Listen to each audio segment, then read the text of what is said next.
네, 그런가 하면 이란이 쏜 미사일은 나토 회원국인 튀르키예로도 날아갔습니다. 이렇게 전선이 확대되면서 교민과 관광객들의 안전 역시 우려됩니다. 두바이 현지를 연결하겠습니다. 조보경 기자, 먼저 튀르키예로 날아간 미사일은 어떻게 됐습니까? 네, 이란 남부 해안에서 약 200km 떨어진 아랍에미리트 두바이에 나와 있습니다. 이란이 발사한 미사일은 이곳과 인근 걸프국뿐만 아니라 북대서양 조약기구 나토 회원국인 튀르키예로도 향했습니다.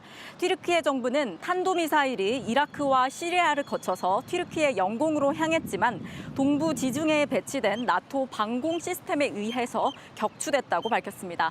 요격용 미사일 잔해가 튀르키예 남부 지역에 떨어졌지만 사상자는 없다고도 했습니다. 하지만 이란군이 노린 곳이 튀르키예 남부 군 기지라는 분석도 있어서 사태가 예사롭지 않습니다. 미군과 튀르키예군이 함께 사용하는 기지인데 미군이 오랫동안 핵무기를 배치해 놓은 곳이기 때문입니다. 지난 2일에는 키프로스에 있는 영국 공군기지 경납고가 드론 공격을 받은 바 있는데요.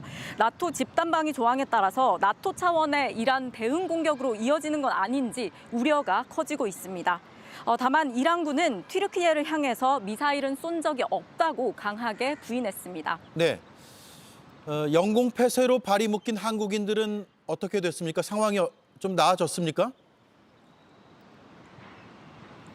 네, 3일 전부터 아랍에미리트 국적사들이 부분적인 운항을 시작해서 유럽 국가들이나 대만, 싱가포르, 베트남을 경유해서 인천으로 들어가는 한국인 관광객들이 나오고 있습니다. 지금까지 한국인 관광객 114명이 경유편을 이용해서 두바이를 빠져나간 걸로 파악이 되고 있습니다.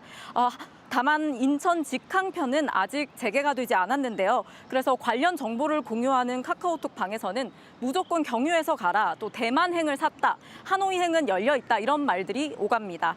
한국 대신 인근 국가로 먼저 들어가는 전략을 세우는 겁니다.